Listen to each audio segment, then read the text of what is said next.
সরকার এসে যেটা করেছে ওগুলো তো তোমার, ওগুলো তোমার, আরো আমার কিছুও তোমার, সেরকমই একটা অবস্থা।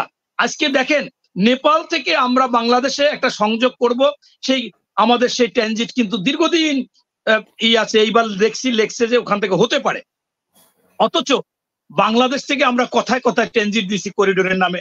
এই সরকার যে শুধুমাত্র বউ হয়েই ক্ষান্ত হয়নি, সবকিছু উনি নিজেই বলেছে যে ভারতকে যা দিছি আর কোনো কিছু দেওয়ার বাকি নাই, ভারত যে কিছু বলতে পারবে না যে এইটা দেওনি, সবগুলোই তো দিয়েছে। একটা ভিডিও আপনাকে দেখে আমার বক্তব্যটা শুরু করব, আপনি একটু দেখেন।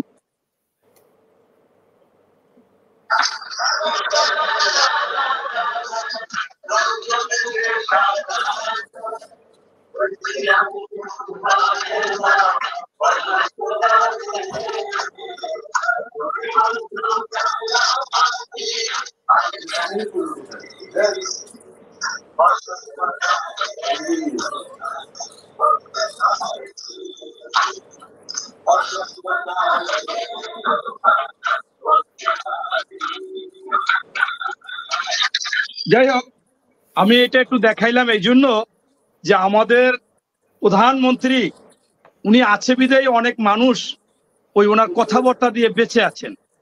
আপনারা জানেন যে এটা উনি কোটি কোটি মানুষ দেখেছে, উনি এক জায়গায় নিজেও গান গাচ্ছেন, সাদা সাদা কালা কালা, এই গানটা আমিও ভালোভাবে জানি না,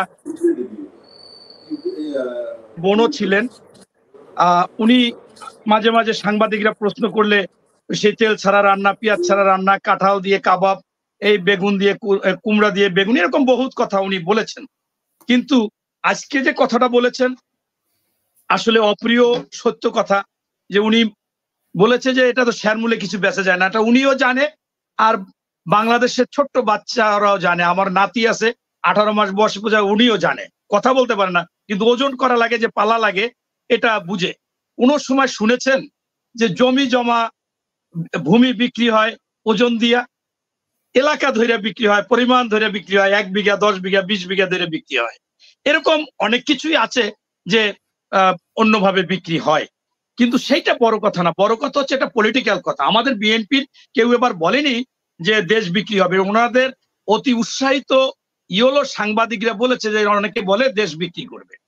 এটা পলিটিক্যাল ভাষা, যে আজকে দেশকে বিক্রি করে দিচ্ছে বা দেশকে দাসত্ব গ্রহণ করতেছে, যেটা আমার মাহমুদ ভাই বলেছে। আর আমার শ্রদ্ধাভাজন স্যার যেটা বলেছে সেটা তো আসলে গুরুত্বপূর্ণ, যে কিভাবে কিভাবে একটা দেশ একটা অন্য দেশের হয়ে যায়, তাদের অধীনস্থ হয়ে যায়, তাদের কর্মকাণ্ড সবকিছু করে, এটা কিন্তু স্যার বলেছে। মাহমুদ ভাইও কিছু কথা বলেছে। তবে আমি বলতে চাচ্ছি, আপনি বলেছেন যে বেগম খালেদা জিয়া অথবা জিয়াউর রহমান, আপনারা জানেন যে ভারত যে এরকম ছোট ছোট দেশের উপর এরকম আগ্রাসন চালাবে, ভারতীয় আগ্রাসন, সেজন্য কিন্তু শহীদ প্রেসিডেন্ট জিয়াউর রহমান সার্ক গঠন করেছিলেন, যাতে ছোট ছোট দেশগুলোতে এই আগ্রাসন না করতে পারে, তাদের স্বৈরাচারী কতগুলো নীতি বা সিদ্ধান্ত চাপিয়ে না দিতে পারেন, সেই জন্য সার্ক গঠন করেছিলেন। সেই সার্ক কিন্তু আজকে নেই, যেখানে একটা অবস্থান নেয়ার কথা ছিল সবাই মিলিতভাবে যারা অন্যায় করবে, অবিচার করবে তাদের, সেটা কিন্তু এই শেখ হাসিনা, পাশাপাশি আপনার এই ভারত সেটাকে একেবারে বিলুপ্ত করে দিয়েছেন। এটাই বোঝা যায় যে জিয়াউর রহমান কতটুকু সিনসিয়ার ছিলেন এবং কতটুকু ভারতের যে দাসত্ব গ্রহণ করতে চায়নি, সেই জন্য তিনি সার্ক গঠন করেছিলেন, তাদেরকে যে কোনো সময় একটা জবাবদিহিতার আওতায় আনতে চেয়েছিলেন। এবং উনি তো বলছে, আমরা শুনেছি, আপনি তো দেখেছেন যে ওনাকে ভারতের স্ত্রী বানিয়ে দিয়েছে ওনার পররাষ্ট্রমন্ত্রী, উনি কিন্তু কিছু বলেনি, বউ বানাই দিয়েছে, বউ বানাই দিয়েছে, আমরা গ্রামগঞ্জে বলি বউ, সে বউ বানাইয়া দিছে, বানাই দিয়ে ক্ষান্ত হয় না। এই পররাষ্ট্রমন্ত্রী মনে হয় 20-30 জায়গায় বলেছে যে ভারতের সাথে আমাদের এই স্বামী স্ত্রী মানে বউয়ের সম্পর্ক আর স্বামীর সম্পর্ক, সেটা কিন্তু বলেছে। আবার 2-3টা জায়গায় এসে বাংলাদেশে বলেছে যে ভারতকে বলে এসেছি আমাদের আবার ক্ষমতায় রাখার জন্য, এটাও আপনারা শুনেছেন। এরপরে আপনারা দেখেছেন যে এরশাদ সাহেব নিজে বলেছে যে আমি সুস্থ মানুষ, আমাকে অসুস্থ বানিয়ে সুজাতা সিং হাসপাতালে ভর্তি করাইয়া করেছে, আমি ঢাকায় টাকা জমা দিছে, আমাকে নির্বাচিত করে রংপুর।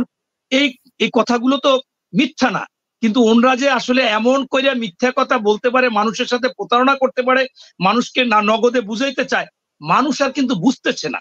আপনার দেখেন সেই সময় তো বোঝা যায় যে তারা ভারতের দাসত্ববোধ এবং ভারতের মাধ্যমেই ক্ষমতায় আসবে, ভারত যা ওনাদের সাথে করবে।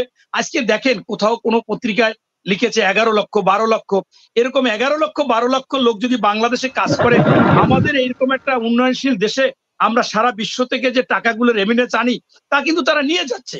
আপনারা দেখেন যে এই যে উনি আজকে বলেছে যে আমাদের স্বাধীনতা যুদ্ধে আর কেউ করে নাই, ওনারা সহযোগিতা করেছে, এই জন্য কি আমরা পিন্ডিকে বিতাড়িত করেছি ইন্দির দাসত্বের জন্য?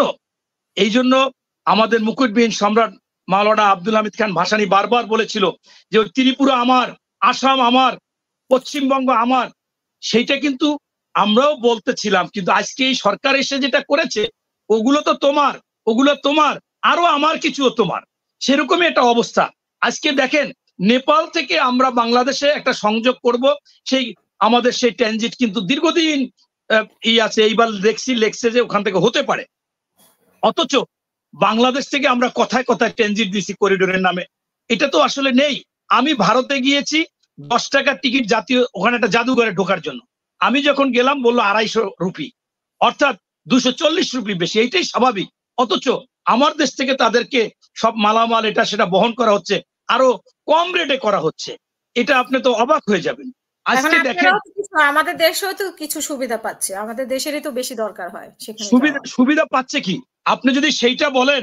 আজকে দেখেন আমরা কিন্তু শুনে এসেছিলাম যে দেশি পণ্য কিনে হও ধন্য, এটা সব সরকারের সময়, এরশাদ সরকারের সময় ছিল, জিয়ার সরকারের সময় ছিল, খালেদা জিয়ার সরকারের সময় ছিল। আর এই আওয়ামী লীগ এসে বলে কি জানেন, ভারতীয় পণ্য কিনে হও ধন্য, আরো বেশি বেশি আনো, যেগুলো নিষিদ্ধ, যেগুলো ক্যান্সার হবে, যেগুলো বহির্বিশ্বে বাতিল করেছে, সেগুলো বাংলাদেশে আনো। আপনার আজকে সেই প্রধানমন্ত্রী শেখ হাসিনা বলছে যে বাংলাদেশ থেকে যাই তো বাজার টাজার করে, আপনি এত সহজভাবে কেমনে করে তো আপনি ওদের সাথে সেইভাবে ঢিলাঢালা শুরু করেছেন। সেইভাবে আজকে দেখেন বাংলাদেশে গরুর খামারিদের যে কি পরিমাণ পয়সা দিয়ে গরু পালন করতে হয়েছে, আমি অনেকের সাথে জড়িত, অল্প মানে লাভ হবে এরকম একটা অবস্থা, সেই সময় সারা বর্ডার থেকে গরু ছেড়ে দিয়েছে। অথচ ওই দেশে বিশ্বের রপ্তানিতে 1 নাম্বার, কখনো 2 নাম্বার গরু বিক্রি করে, মানে গোস্ত বা মাংস ওরা বলে, আমরা বলি গোস্ত। সেই গরু এবার কোরবানি দিতে দেয় না ভারতে। আপনি সার্চ দেন, অনেক আমি সার্চ দিয়ে দেখলাম অনেক জায়গায়, এক জায়গায় স্বরাষ্ট্রমন্ত্রী দক্ষিণ অঞ্চল ভারতের, সেখানে মাহমুদ সাহেব সে বলছে যে আপনারা গরু কোরবানি দিয়ে না, তাহলে হিন্দুদের সাথে হাঙ্গামা হবে। চিন্তা করেন, আতঙ্ক, গরু কোরবানি দিতে পারে না, অথচ তাদের সাথে আমাদের কিসের সম্পর্ক, কি বিষয়টা কি? এই শুধুমাত্র স্বাধীনতা যুদ্ধে সেখানে তো অনেক কিছু নিয়ে গেছে, সেখানেও তারা কিন্তু আন্তর্জাতিকভাবে চাল চেলেছে। সেখানে আমাদের আতাউল গনি ওসমানী সাহেবের কাছে আপনার পাকিস্তানিরা করতে পারতো, হস্তান্তর করতে পারতো, মানে ওটাকে কি বলে, স্যালেন্ডার করতে পারতো, সেটা কিন্তু তারা করাইছে। কি দরকার ছিল? এটা তো আমাদের এত দরকার ছিল না। তাই আপনি এটাই হচ্ছে প্রমাণিত যে এই সরকার যে শুধুমাত্র বউ হয়েই ক্ষান্ত হয়নি, সবকিছু উনি নিজেই বলেছে যে ভারতকে যা দিচ্ছি আর কোনো কিছু দেওয়ার বাকি নাই, ভারত যে কিছু বলতে পারবে না যে এইটা দেওনি, সবগুলোই তো দিয়েছে। এবং আমরা ইতিমধ্যে সেই সব প্রমাণও পেয়েছি। আজকে বর্ডারে আমাদের গুলি করে হত্যা করে, আমরা মিষ্টি নিয়ে সাদা পতাকা দিয়ে আমরা সেই লাশ নিয়ে আসি। এটা কি কোথাও আছে? এই যে নতজানু পররাষ্ট্রনীতি, এই দাসত্ববোধ, এইটাই তো হচ্ছে দেশ বিক্রি করা। দেশ বিক্রি করা কি পলিটিক্যাল ভাষায় এইটাই, যে তুমি তাদের কাছে নতজানু পররাষ্ট্রনীতি, তুমি একেবারে তুমি দাসত্ববোধ গ্রহণ করেছো, তুমি বিপদে পড়লে তাদের হেল্প নিচ্ছ, তাদের সবকিছু আন্তর্জাতিকভাবে সবকিছু করতে বলেছো। আপনারা দেখেন যে এইবার বাংলাদেশে একটা নির্বাচন হওয়ার কথা ছিল যথাযথভাবে, সেটা ইউরোপীয় ইউনিয়ন, আমেরিকাও করেছিল, কিন্তু শেষ পর্যন্ত ওনারা ভারতকে ধরে, ভারত স্পষ্ট করেছে যে এশিয়া মহাদেশে তোমাদের ইউরোপীয় ইউনিয়ন বা তোমাদের সম্পর্ক কারোর সাথে আমার সাথেই ভালো আছে, অতএব আমার সাথে ভালো রাখতে গেলে আমাদের এই বাংলাদেশকে ভারত ভালোবাসে না, ভারত ভালোবাসে শুধুমাত্র এই আওয়ামী লীগকে অথবা শেখ হাসিনাকে, তাই বলছে তাদেরকে রাখতে হবে। কিন্তু এটাই আমাদের এই স্বাধীনতা যুদ্ধের সময় আমাদের সহযোগিতা করেছে, এই জন্য আমরা বন্ধুত্ব স্বীকার করব, কৃতজ্ঞতা স্বীকার করব, তার মানে আমরা দাসত্ব বোধ করব, এটা তো হতে পারে না। এবং প্রতিনিয়ত সেইটার জন্য আমরা জরিমানা দেব, আমরা এইটা দেব, সেইটা দেব, সব দিয়ে দিব, আমরা একেবারে ন্যাংটা হয়ে কাপড় খুলে দিব, এইটা তো হতে পারে না। এটাই হলো দুঃখজনক। তাই আমি বলতে চাই যে উনি কিন্তু ভারতে গিয়ে তিলক দেয়। কেন দেয়? মানে এত নতজানু যে ওইখানে নিয়ে গেলে উনি আর না বলতে পারে না, মাথায় একটা তিলক দেয়, পূজা মণ্ডপে যায়, ওনাকে মুখ্যমন্ত্রী বলে। কেন মুখ্যমন্ত্রী বলবে ভারতে? এইটাই হচ্ছে এই দেশ বিক্রিয়াটাই, যে এই দেশটাকে তাদের অধীনস্থ মনে করে। এই জন্য একাধিকবার পেপার পত্রিকায় এসেছে, ওনাকে সম্বোধন করেছে মুখ্যমন্ত্রী। তাহলে মুখ্যমন্ত্রী কখন সম্বোধন করে?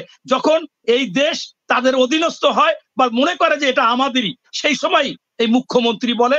এবং সেই সমস্ত জায়গায় গিয়ে, পূজা মণ্ডপে গিয়ে ওনার বাধ্যতামূলক হয়তো বা যে কোনো ভাবে খুশি করার জন্য তিলক দিতে হয়, সেখানে সেই দুর্গা মায়ের সাথে অনেক কিছু চাইতে হয়। এটাই হয়েছে আমাদের আজকে দেশ বিক্রি। স্পষ্টভাবে বলতে চাচ্ছি, এই আওয়ামী লীগ বাংলাদেশকে বহির্বিশ্বে ছোট করেছে, ভারতের দাসত্ব গ্রহণ করেছে, ভারতের মাধ্যমে ক্ষমতায় আছে এবং অবৈধভাবে ক্ষমতায় আছে।